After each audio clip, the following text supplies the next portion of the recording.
Hello guys, welcome back to my YouTube channel. അപ്പോൾ ഇതാ ഞങ്ങളുടെ 2 പേരുടെയും വെയിറ്റ് ഇങ്ങനെ കൂടി ഒരു സെഞ്ചുറിയുടെ വക്കിൽ എത്തി നിൽക്കുകയാണ് കേട്ടോ. അപ്പം ഞങ്ങൾ വിചാരിച്ചു ഞങ്ങളുടെ ഹെൽത്തിലും അതുപോലെ തന്നെ ആഹാര രീതിയിലും ചെറിയ രീതിയിലൊരു മാറ്റം വരുത്താമെന്ന്. അങ്ങനെ ഇതാ വെയിറ്റ് ലോസുകാർക്കുള്ള ഒരു അടിപൊളി റെസിപ്പി ആയിട്ടാണ് ഇന്ന് ഞാൻ വന്നിരിക്കുന്നത്. വേറൊന്നുമല്ല, ഒരു വെജ് എഗ് സൂപ്പാണ്. അപ്പോൾ സംസാരിച്ച് ഞാൻ സമയം കളയുന്നില്ല, നമുക്ക് നേരെ വീഡിയോയിലേക്ക് പോയാലോ. ബാ. അപ്പോൾ ഇത് ആദ്യം തന്നെ നമ്മൾ സ്റ്റവ് കത്തിച്ച് കൊടുക്കുന്നുണ്ട്. സ്റ്റവ് കത്തിച്ചതിന് ശേഷം ഒരു പാൻ ചൂടാക്കാൻ വെക്കുന്നുണ്ട്. പാൻ ഒന്ന് ചൂടായതിന് ശേഷം നമ്മുടെ ഓയിൽ ഒഴിച്ച് കൊടുക്കുന്നുണ്ട്. ഇത് സൺഫ്ലവർ ഓയിലാണ്, ഫാറ്റ് കുറവായതുകൊണ്ടാണ് ഈ ഓയിൽ എടുത്തേക്കുന്നത്. പിന്നെ നമ്മുടെ ജിഞ്ചർ ഗാർലിക് ചോപ്പ് ചെയ്ത് ഇട്ട് കൊടുക്കുന്നുണ്ട്. അതിന് ശേഷം അതൊന്ന് വഴറ്റിയതിന് ശേഷം നമ്മുടെ ബീൻസ് ചോപ്പ് ചെയ്തതും കൂടെ അതിലേക്ക് ആഡ് ചെയ്ത് കൊടുക്കുന്നുണ്ട്. അങ്ങനെ ബീൻസ് ചോപ്പ് ചെയ്തതും കൂടെ ഇട്ട് നന്നായിട്ടൊന്ന് ഇളക്കി കൊടുക്കുന്നുണ്ട്.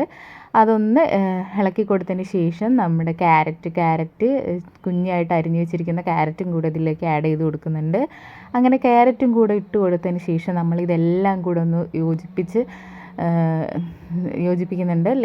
അതിനുശേഷം നമ്മുടെ ക്യാബേജ് കുത്തിയരിഞ്ഞതും കൂടെ ഇട്ട് കൊടുക്കുന്നുണ്ട്. ക്യാബേജ് ഇത് വയലറ്റ് കളർ ക്യാബേജാണ്.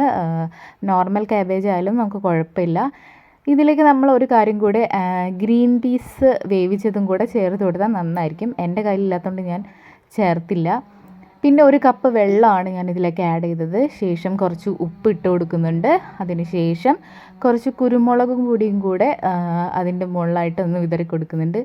സൂപ്പിൽ ടേസ്റ്റ് കൊടുക്കുന്നൊരു മെയിൻ ഐറ്റമാണല്ലോ കുരുമുളക്. അപ്പോൾ അതും കൂടെ ഇട്ട് കൊടുത്തതിന് ശേഷം നന്നായിട്ട് ഇളക്കി ഒന്ന് തിളയ്ക്കാനായിട്ട് നമുക്കൊന്ന് മൂടി വയ്ക്കാം. അപ്പോൾ ഇതാ നമ്മുടെ സൂപ്പൊക്കെ ഒന്ന് നന്നായിട്ട് തിളച്ച് വന്നിട്ടുണ്ട്. ഇവിടെ വെജിറ്റബിൾസൊക്കെ നന്നായിട്ട് വെന്തിട്ടുണ്ട്. ഇനി നമ്മുടെ എഗ് വൈറ്റ് ചേർത്ത് കൊടുക്കാം നമുക്ക്. ഇത് 2 മുട്ടയുടെ വെള്ളയാണ് ഞാൻ ഇവിടെ എടുത്തേക്കുന്നത്. അപ്പോൾ ഒഴിച്ചു കൊടുക്കുമ്പോൾ ശ്രദ്ധിക്കുക, നമ്മൾ എല്ലാ ഭാഗത്തേക്കും ഒന്ന് സ്പ്രെഡ് ചെയ്തിട്ട് ഒഴിച്ചു കൊടുക്കുക, എന്നാൽ എല്ലാ ഭാഗത്തേക്കും എത്തുള്ളൂ. അങ്ങനെ നന്നായിട്ടൊന്ന് ഇളക്കി കൊടുക്കുക. ഇളക്കിയതിന് ശേഷം ലാസ്റ്റായിട്ട് നമ്മുടെ മല്ലിയിലയും കൂടെ ലാസ്റ്റായിട്ടൊന്ന് തൂവി കൊടുക്കുന്നുണ്ട്. ശേഷം ഒരു 1/2 ലെമണിൻ്റെ പീസ് എടുത്തിട്ട് അതിൻ്റെ ജ്യൂസും കൂടെ നമ്മൾ ഇതിലേക്ക് ചേർത്ത് കൊടുക്കുന്നുണ്ട്. അത് ഓപ്ഷണലാണ്, ടേസ്റ്റ് ഇഷ്ടമില്ലാത്തവർ ചേർക്കണ്ട. അപ്പോൾ ഇത്രയേ ഉള്ളൂ, നമ്മുടെ സൂപ്പ് ഇവിടെ റെഡി ആയിട്ടുണ്ട്. അപ്പോൾ വെയിറ്റ് ലോസ് ചെയ്യാൻ ആഗ്രഹിക്കുന്നവരുണ്ടെങ്കിൽ ഇതൊന്ന് ട്രൈ ചെയ്ത് നോക്കൂ കേട്ടോ.